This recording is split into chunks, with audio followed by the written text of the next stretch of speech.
Hello students, audience, friends and guys, how are you today? I hope that everyone is extremely and absolutely fine. मैं प्रवेश कुमार आप सभी का आप सबके अपने चैनल इंग्लिश विद प्रवेशर में मोस्ट वेलकम करता हूं और आशा करता हूं मेरे एफर्ट्स मेरे कंटेंट्स आपकी लाइफ में नॉलेज इंप्रूवमेंट में काफ़ी यूजफुल और बेनिफिशियल प्रूव होंगे। सो फ्रेंड्स, यदि आप मेरे चैनल के सब्सक्राइबर नहीं तो प्लीज़ सबसे पहले चैनल को सब्सक्राइब कर दीजिएगा। सब्सक्राइब के साइड में जो बेल का आइकन उसको प्रेस कर दीजिएगा ताकि हर रोज़ आने वाली नोटिफिकेशन आपको बिल्कुल सही टाइम पर मिल जाए। सो फ्रेंड्स, आज हम डिस्कस करने वाले हैं second point for CBSE and HBSE 11th the laburnum top. जैसे कि आपने मेरा प्री वीडियो वॉच किया होगा, उसमें हमने डिस्कस किया था first point photograph for CBSE and HBSE 11th। आज हम डिस्कस करने वाले हैं students second point for CBSE and HBSE 11th the laburnum top, written by Ted Hughes. ये टेड ह्यूज स्टूडेंट्स ये इंग्लैंड के पोइट हैं और इनका जो जन्म हुआ था, he was born in England 17 अगस्त 1930। ये 20th सेंचुरी के बहुत फेमस पोइट माने गए हैं और इनकी जो डेथ हुई थी स्टूडेंट्स वो लंदन में हुई थी, राइट। वो 28 अक्टूबर 1998 में हुई थी। हार्ट अटैक की वजह से इनकी डेथ हुई थी और जैसे कि मैंने कहा कि 20th सेंचुरी के बहुत फेमस पोइट माने गए हैं। सो स्टूडेंट्स, अब इसमें डिस्कस करते हैं अबाउट द पोइम। अब देखिए इसमें जो द लेबरनम टॉप लिखा गया, ये title of the poem. Laburnum students एक अमलतास का पेड़ होता है जिसको एक सजावटी पेड़ बोला जाता है, यानी कि एक ईस्टर का कोई फेस्टिवल होता है यूरोपियन कंट्रीज में, यूरोपियन कल्चर में उसको सेलिब्रेट किया जाता है। तो यूरोपियन फेस्टिवल है कोई, तो उस फेस्टिवल में जो ईस्टर नाम का फेस्टिवल है, ये एक यूरोपियन फेस्टिवल है। इस फेस्टिवल में एक वृक्ष को सजाया जाता है, तो जिस वृक्ष को सजाया जाता है वो लेबरनम का वृक्ष होता है, तो इसको एक सजावटी वृक्ष भी बोलते हैं। तो यहाँ हम इसका जो मीनिंग निकालेंगे स्टूडेंट्स, एक अमलतास का पेड़ है। जो ये पोइट है टेड ह्यूज, ये एक बहुत ही सुंदर जो चित्रण प्रस्तुत करता है, यानी कि सितंबर का महीना है, सूर्य की पीली रोशनी में अमलतास का पेड़ ऐसा प्रतीत होता है जैसे कि सूर्य की रोशनी उसको नहला रही है। और जो ऑटम सीजन है स्टूडेंट्स, इसको पतझड़ का हम ऋतु बोलते हैं। उस पतझड़ की ऋतु में जो ये वृक्ष है, इसके जो पत्ते हैं वो येलोइंग हो रहे हैं, जो इसके you can say that flowery जो सीड्स हैं, फ्लावर सीड्स हैं, वो फॉलन यानी कि गिर चुके हैं। तो वो सभी चीज़ें, वो सारी सिचुएशन ये पोइट जो है इस पोइम के अंदर पिक्चराइज करता है। तो अब हम पढ़ते हैं अबाउट द पोइम के बारे में। तो students, please try to understand it properly, intentionally, consciously and heartly. So I hope that you will definitely get it properly if you are fully focused. So students, about the poem. In this poem, इस कविता में, इस poem में the poet creates a beautiful picture. इसको beautiful बोलते हैं students, beautiful नहीं बोलते, क्योंकि यहाँ यू पर स्ट्रेस नहीं होता है। साउंड फॉलिंग स्टेट में होते हुए स्पीडली रिलीज होती है, एक साउंड प्रोड्यूस होती है। यदि यहाँ डबल एल होता स्टूडेंट, उसको फुल बोलेंगे, लेकिन एफ यू जो एल होता है, सिंगल एल होता है, इसको हम फल बोलते हैं। तो इस कविता में जो कवि है, creates a beautiful picture of an autumn. M के बाद हमेशा एन साइलेंट होता है स्टूडेंट्स, इसको ऑटम बोलेंगे, एन का साउंड नहीं आएगा। आफ्टरनून, इस कविता में जो कवि है टेड ह्यूज, वो पतझड़ ऋतु में किसी दिन के दोपहर बाद का एक बहुत ही सुंदर चित्र को प्रस्तुत करता है, बहुत सुंदर चित्रण प्रस्तुत करता है। The top of A laburnum. Laburnum students, जैसे मैंने कहा कि एक नाउन के रूप में तो काम कर ही रहा है, ये अमलतास का पेड़ होता है। द टॉप ऑफ लेबरनम, अमलतास के पेड़ की जो चोटी है, जो टॉप है, is all silent and still. अब देखिए, साइलेंट यहाँ एडजेक्टिव है, स्टिल स्टूडेंट्स यहाँ एडजेक्टिव है। एंड एक ऐसा कंजंक्शन होता है जो दो सिमिलर क्लास ऑफ ग्रामर को ही जोड़ता है। नाउन से नाउन को जोड़ता है, जैसे मोहन एंड सोहन। एडजेक्टिव से एडजेक्टिव को जोड़ता है, जैसे साइलेंट एंड स्टिल। एडवर्ब से एडवर्ब को जोड़ता है, जैसे क्विकली एंड स्लोली आप बोल सकते हो। अब ये इज यहाँ एक मेन वर्ब के रूप में काम कर रहा है। बी की जो फॉर्म होती है, फर्स्ट फॉर्म इज है, इज एम आर बी की फर्स्ट फॉर्म होती है, तो यह मेन वर्ब के रूप में काम कर रहा है। और जब इजमार मेन वर्ब के रूप में काम करता है स्टूडेंट्स, तो वहां पर डेफिनेटली जो ऑब्जेक्ट नहीं होता है, वहां सब्जेक्ट कॉम्प्लीमेंट होता है। यानी कि लेबरनम क्या है, साइलेंट और स्टिल। साइलेंट और स्टिल क्या है, लेबरनम, राइट। तो ये एक सब्जेक्ट को इंडिकेट कर रहे हैं, तो ये सब्जेक्ट कॉम्प्लीमेंट या तो नाउन होता है या प्रोनाउन होता है, एडजेक्टिव होता है। तो इसमें देखिएगा the top of laburnum is all silent and still, यानी कि जो लेबनम अमलतास का पेड़ है, उसका जो टॉप है पूरी तरह से वो साइलेंट है, स्टिल है, शांत है, चुप है, निश्चल है, खामोश है। द ट्री इज बाथड, ये प्रेजेंट इंडेफिनिट का पैसिव स्टूडेंट्स, इज के बाद थर्ड फॉर्म तभी आती है जब हम पैसिव सेंस में यूज करते हैं। तो प्रेजेंट इंडेफिनिट का जब पैसिव बनेगा तो इज के साथ थर्ड फॉर्म हम यूज करते हैं। The tree is bathed in yellow light. Light हमारा एक नाउन है, येलो एडजेक्टिव रूप में काम कर रहा है। ऑफ द सन, सन भी नाउन है, क्योंकि प्रपोजिशन के बाद हमेशा नाउन आता है, ऑब्जेक्ट आता है। तो द ट्री इज बाथड, वृक्ष नहाया हुआ है, इन येलो लाइट, पीले प्रकाश में, ऑफ द सन, सूर्य की जो पीली रोशनी है उसमें वृक्ष जो है नहाया हुआ है। The leaves of the tree वृक्ष की जो पत्तियां, लीफ से प्लूरल बनता है स्टूडेंट्स, एफ को हटाकर वी एस यूज करते हैं। The leaves of the tree are yellowing. देखिए जो आर हेल्पिंग वर्ब है, तो येलोइंग यहाँ कोई वर्ब का काम नहीं कर रहा है, एक नाउन है स्टूडेंट्स। तो फिर हेल्पिंग के बाद ये नाउन क्या कर रहा है, तो स्टूडेंट्स को आप ऐसा लिख सकते हो कि the tree is bathed in yellow light of the sun, the leaves of the tree are beginning to yellow. Students are beginning, beginning verb है, तो क्या हो रहा है, वो बिगिनिंग हो रही है, टू येलो पीली हो रही है, तो आप इसका ऐसा बोल सकते हो, are beginning to yellow. Hindi क्या बोलेगी कि द लीव्स, पत्तियां ऑफ द ट्री, वृक्ष की, आर बिगिनिंग टू येलो, पीली हो रही हैं। इट्स फ्लावर सीड्स, इसके फूलों के बीज, हैव फॉलन, गिर चुके हैं, टू द ग्राउंड, जमीन पर, तो जमीन पर इसके जो फूलों के बीज स्टूडेंट्स वो गिर चुके हैं। Alright. Gold Finch, students gold Finch एक गोल्ड कॉइन को बोलते हैं, सोने के सिक्के को बोलते हैं, लेकिन यहाँ गोल्ड फिंच एक सुनहरे पक्षी को बोला गया है, सुनहरी चिड़िया को बोला गया है, गोल्डन कलर की स्पैरो है। कम्स आती, प्रेजेंट इनडेफिनिट में काम हो रहा है। चॉपिंग, यहाँ देखिए आर से पहले वाउल है, कि साउंड भी वाउल की है, और आर के बाद कॉन्सोनेंट लेटर है और कॉन्सोनेंट साउंड है, तो आर यहाँ साइलेंट होता है। ए गोल्ड फिंच कम्स, एक सुनहरी चिड़िया आती है, चॉपिंग चहचहाती हुई। एंड लेंस, लेंस का मतलब स्टूडेंट्स यानी कि उतरना, और उतरती है सडनली, अचानक, eight the end of a branch, उस वृक्ष की जो शाखा है स्टूडेंट्स, उस शाखा के छोर पर वो जो चिड़िया है सुनहरे कलर की, वो चूं चूं करती आती है, चहचहाट के साथ आती है, और वहां लैंड करती है, अचानक से उतर जाती है। देन तब, विद द अलर्टनेस, देखिएगा जो अलर्ट है स्टूडेंट, अगर अलर्ट यूज करते हो तो ये हमारा एडजेक्टिव होता है, और जो अब्रप्ट यहाँ यूज किया गया ये भी एक एडजेक्टिव है, लेकिन जब एडजेक्टिव के साथ स्टूडेंट्स हम NESS यूज करते हैं, नेस का मतलब होता है पन, जैसे स्वीट होता है मिठाई, स्वीटनेस मीठापन, तो स्वीट तो एडजेक्टिव हो गया, स्वीटनेस नाउन बन जाएगा। तो अलर्टनेस हमारा यहाँ क्या है स्टूडेंट्स, ये एक नाउन के रूप में काम कर रहा है, और अब्रप्टनेस भी क्या है, एक नाउन के रूप में काम कर रहा है। तो देन विद, जब किसी भी एडजेक्टिव के साथ NESS लगाते हैं तो वो नाउन बन जाता है एडजेक्टिव से।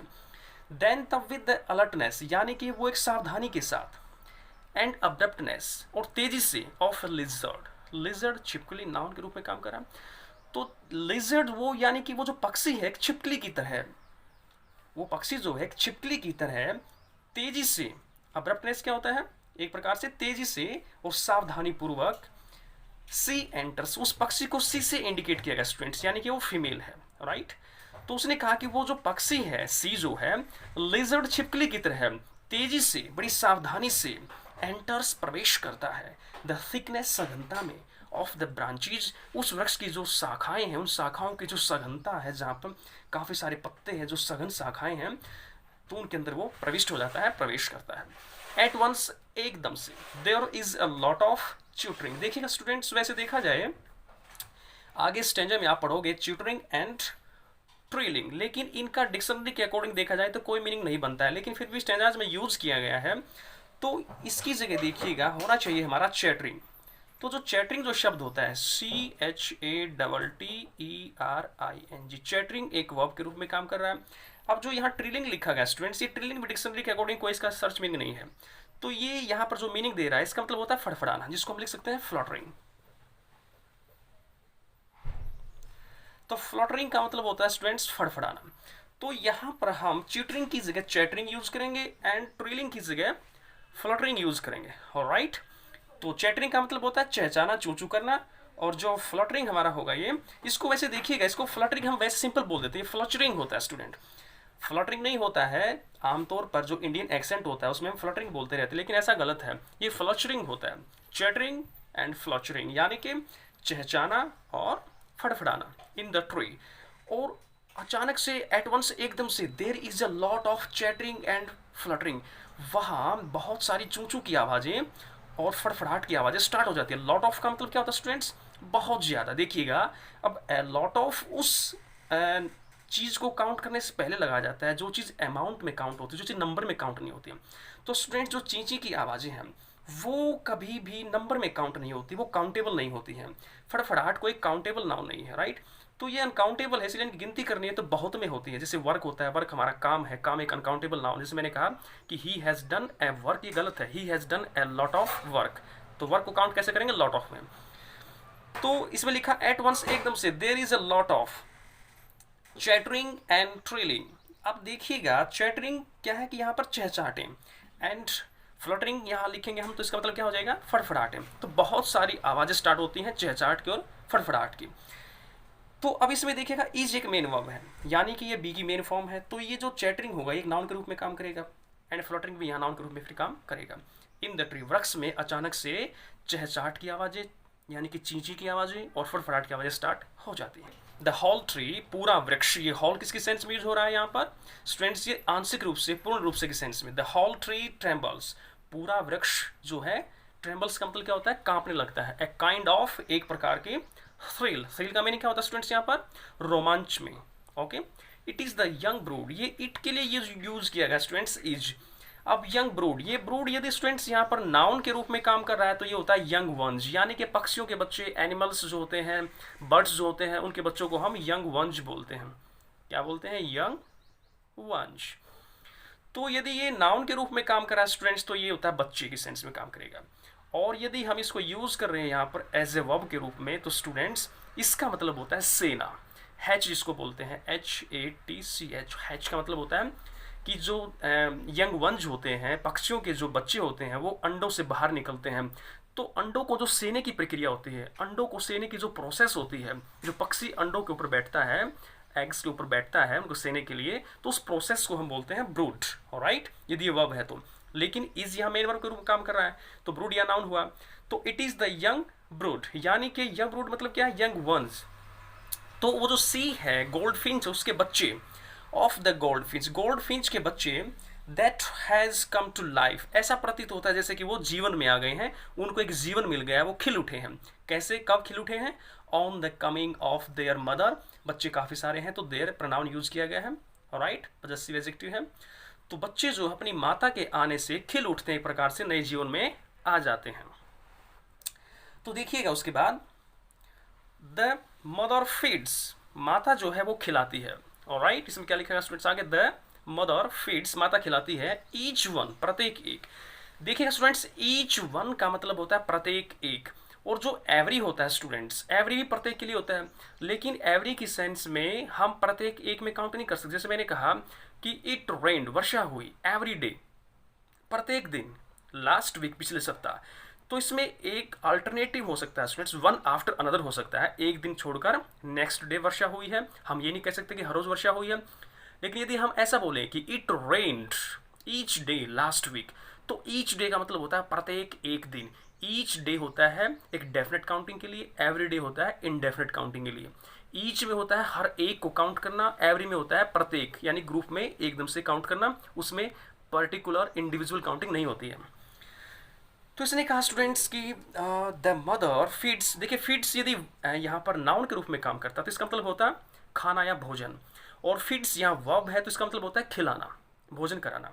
द मदर फीड्स, माता जो है भोजन कराती है, ईच वन यानी कि प्रत्येक एक बच्चे को, of them, to their fill, प्रत्येक एक बच्चे को उनमें से, देम मतलब वो जितने बच्चे हैं उनमें से प्रत्येक एक को भोजन कराती है, टू देयर फिल, भरपेट उनको भोजन कराती है।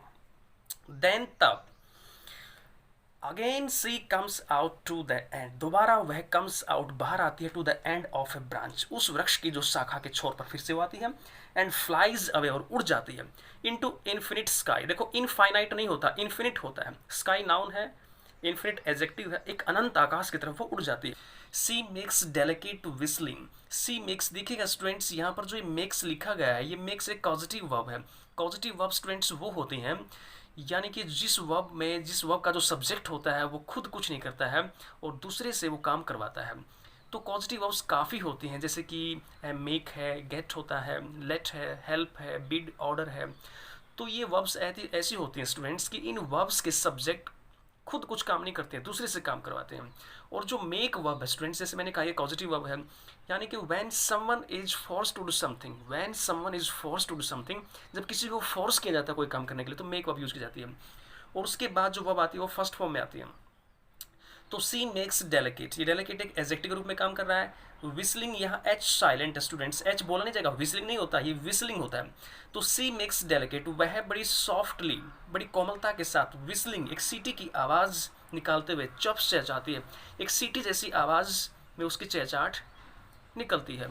एज सी फ्लाइज अवे, जैसे ही वह फ्लाइज फर्स्ट फॉर्म है सी के साथ, ओके, एस यूज़ किया गया है। तो प्रेजेंट इंडेफिनिट। तो जैसे ही वो एक सीटी की आवाज़ निकालती है, बड़ी सॉफ्टली, बड़ी कोमलता के साथ सीटी जैसी आवाज़ में वो चहचहाट करती है, ऐसी flies away.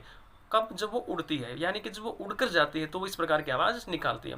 The tree once again, वृक्ष जो है वंस एक बार, अगेन दोबारा, बिकम्स बनता है, साइलेंट एंड स्टिल, पूरी तरह से शांत, चुप और निश्चल, खामोश बन जाता है वृक्ष दोबारा से। तो students, I hope that you have got it properly. फिर भी कोई डाउट है तो definitely you can write something in comment box and I will say with assurance that I will solve problem that time. So students, ये चीज़ आपको learn करनी है, Hartley इसको अंडरस्टैंड करना है, क्योंकि देखिए जो टीचर्स के एफर्ट्स होते हैं वो तभी सफल होते हैं तब स्टूडेंट्स उनको एक इंटेंशनली, वॉचफुली उन चीज़ों को अंडरस्टैंड करते हैं, राइट, फोकस करते हैं उन चीज़ों पर। तो it's your own duty to understand it properly. तो देखिएगा, अब इसके जो फर्स्ट स्टेंजा पर डिस्कस कर लेते हैं students. The laburnum top is silent quite still. देखिएगा, क्वाइट होता है बिल्कुल, पूरी तरह से, क्विट होता है ड्रॉप कर देना, छोड़ देना उस चीज़ को, और क्वाइट होता है शांत। तो ये क्वाइट है। अब ये एडजेक्टिव है और ये भी एडजेक्टिव है। एडजेक्टिव से पहले इसको जो मॉडिफाई कर रहा है वो एडवर्ब हो गया, ये एडवर्ब काम कर रहा है। इज यहाँ मेन वर्ब बी की फर्स्ट फॉर्म है, तो ये एक सब्जेक्ट कॉम्प्लीमेंट है। साइलेंट और स्टिल क्या? लेबरनम। तो सब्जेक्ट जो है लेबरनम, अमलतास का पेड़, तो वो क्या है? साइलेंट और स्टिल है। तो ये सब्जेक्ट कॉम्प्लीमेंट है, ये ऑब्जेक्ट नहीं है। सब्जेक्ट कॉम्प्लीमेंट में नाउन आ सकता है, प्रनाउन हो सकता है और एडजेक्टिव हो सकता है, एडवर्ब नहीं हो सकता है। तो ये साइलेंट और स्टिल हो गया, ये इसको मॉडिफाई कर रहा है तो ये एडवर्ब हो गया। तो देखिएगा, अब इसमें जो अमलतास का पेड़ है स्टूडेंट्स, वो काफ़ी शांत है, चुप है, खामोश है। In the afternoon yellow September sunlight, यानी कि जो पोइट है वो सितंबर के महीने में एक वृक्ष को देख रहा है, और वृक्ष जो है, ऑटम का सीजन है स्टूडेंट्स, पत्ते येलो हो रहे हैं, नीचे गिर रहे हैं, उसके जो फ्लावर सीड्स हैं वो फॉलन हो गए हैं। तो वो देखता है कि सितंबर के महीने में जो सूर्य की रोशनी है, वो पीली जो रोशनी होती है, वो ऐसा प्रतीत होता है कि जैसे उस वृक्ष को अपनी रोशनी में उसको नहला रही है। तो ये जो पोइट है बहुत सुंदर एक चित्रण प्रस्तुत करता है एक ऑटम सीजन का, और दोपहर बाद में जो ये सिचुएशन, ये जो दिखाया गया है, एक चित्रण प्रस्तुत किया गया है कि जो सूर्य की रोशनी पीली हो जाती है और वृक्ष पर जब वो गिरती है ऐसा लगता है जैसे कि वृक्ष को वो नहला रही है। कवि की कल्पना काफ़ी डीप होती है स्टूडेंट्स, काफ़ी बियॉन्ड इमेजिनेशन होती है। एक नॉर्मल इंसान तो उस चीज़ की इमेजिनेशन नहीं कर सकता जिस गहराई से कवि उसको अज्यूम कर सकता है। The laburnum top is silent and quite still. Laburnum top जो काफ़ी शांत है, खामोश है। In the afternoon yellow September sunlight, तो स्टूडेंट्स में पोइट कहता है कि सितंबर का महीना है, पतझड़ की ऋतु है, सितंबर का महीना है, और दोपहर बाद में सूर्य की जो रोशनी है, जो येलो, सूर्य की पीली जो रोशनी है, वो उस वृक्ष को ऐसा लगता है जैसे नहला रही है। ए फ्यू लीव्स येलोइंग, कुछ पत्तियां येलोइंग, पीली हो रही हैं। ऑल इट सीड्स फॉलन, और इसके सारे जो बीज हैं फॉलन, गिर गए हैं, नीचे ज़मीन पर वो आ गए हैं। वृक्ष की जो पत्तियां हैं वो पीली हो रही है, जैसे कि ऑटम सीजन में होता है स्टूडेंट्स की पत्तियां पीली होकर ज़मीन पर गिरना स्टार्ट हो जाती हैं, उसके जो फ्लावर सीड्स होते हैं वो ज़मीन पर गिरना स्टार्ट हो जाते हैं। Till the gold Finch comes, यानी कि वृक्ष पूरी तरह से शांत है। Till the gold Finch comes, जब तक, टिल तक किस सेंस में आता है, जब तक गोल्ड फिंच कम्स नहीं आता, यानी कि जब तक एक पक्षी जो है गोल्ड फिंच, जो सुनहरी चिड़िया, वो नहीं आ जाती उस वृक्ष पर, तब तक वृक्ष पूरी तरह से स्टिल है, साइलेंट है। विद ए ट्विचिंग चिरप, यानी कि ट्विचिंग एक वर्ब का काम भी करती है, लेकिन यहाँ वर्ब नहीं है। तो ट्विचिंग होता है झटके के साथ, अचानकता के साथ, एकदम से, तेजी से, वेग से। चिरप होता है चहचाट के साथ, एकदम से जब वो गोल्ड फिंच चहचाट के साथ आता है। ए सडननेस, देखिए सडन एक एडजेक्टिव होता है, स्टार्टल भी एडजेक्टिव होता है, लेकिन नेस लगने से नाउन बन गया है। तो ए सडननेस, ए स्टार्टलमेंट, क्योंकि जो आर्टिकल होता है वो नाउन से पहले आता है, एडजेक्टिव से पहले आर्टिकल नहीं आता।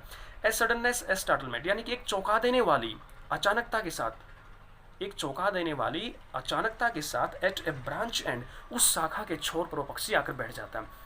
देखिए जब तक गोल्ड फिंच नहीं आता तब तक वृक्ष पूरी तरह शांत रहता है, और गोल्ड फिंच के आने के बाद क्या है, वृक्ष पर हलचल स्टार्ट हो जाती है। वो किस प्रकार आता है? ट्विचिंग चिरप मीन्स क्या है, एक झटके के साथ, तेजी के साथ, चहचाता हुआ, आवाज़ करता हुआ। और जो स्टार्टलमेंट्स लिखा गया स्टूडेंट्स, यानी कि एक चौंका देने वाली, एक हैरान कर देने वाली, अचंभे में डाल देने वाली, अचानकता के साथ, अचानक, एट अ ब्रांच एंड, उस वृक्ष की शाखा के छोर पर आके वो बैठ जाता है स्टूडेंट्स। तो ये था इसका जो एक translation, explanation of this stanza. I hope that you have got it properly. इसके क्वेश्चंस देखते हैं स्टूडेंट्स, बहुत सिंपल रहेंगे आपके लिए। Name the poem and the poet, poem का नाम बताइए और पोइट का नाम बताइए। तो ये क्वेश्चन मैं आपके लिए छोड़ रहा हूँ स्टूडेंट्स। मैं आशा करता हूँ कि इस क्वेश्चन का राइट आंसर, जैसे कि मैंने पोइम आपको बताई है अभी कि टाइटल क्या है, पोइट कौन है, तो इसका आंसर आपको कमेंट बॉक्स में देना है। मैं आपके इस क्वेश्चन के आंसर का इंतजार करूँगा students. What has been, second question, what has been said about the laburnum top, यानी कि व्हाट हैज़ बीन सेड, क्या कहा जा चुका है, अबाउट द लेबनम टॉप, यानी कि अमलतास के पेड़ की चोटी के बारे में क्या कहा जा चुका है। It is silent and still, ये साइलेंट है, शांत है, चुप है, निश्चल है, स्थिर है, खामोश है। टिल द गोल्डफिंच कम, जब तक गोल्डफिंच नहीं आता। टिल के अंदर नेगेटिव सेंस भी होती है स्टूडेंट्स, और इसमें फ्यूचर की सेंस भी होती है। जब तक गोल्डफिंच नहीं आता है तो वो वृक्ष जो है शांत रहता है। And lands eight the end of a branch, और जब वो पक्षी जो है उसकी जो ब्रांच है, जो उसकी शाखा के छोर पर आकर बैठ जाता है, तब उसमें शोर शराबा स्टार्ट होता है।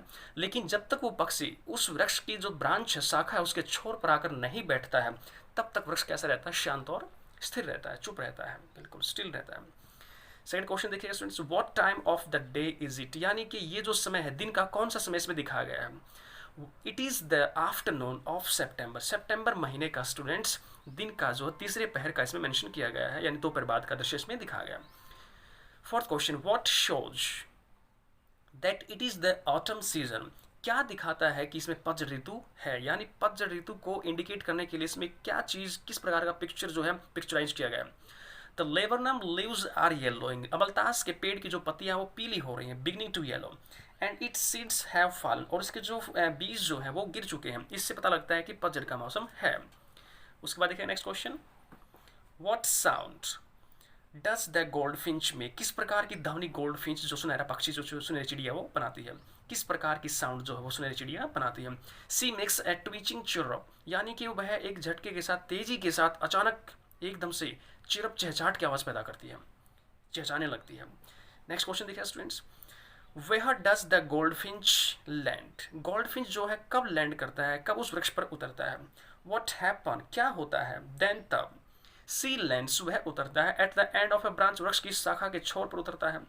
There is a sudden startling moment in the branch, वहाँ एकदम से अचानक, स्टार्टलिंग में हैरान कर देने वाली मूवमेंट, हलचल होती है। इन द ब्रांच, शाखा में मूवमेंट होता है, हलचल होना।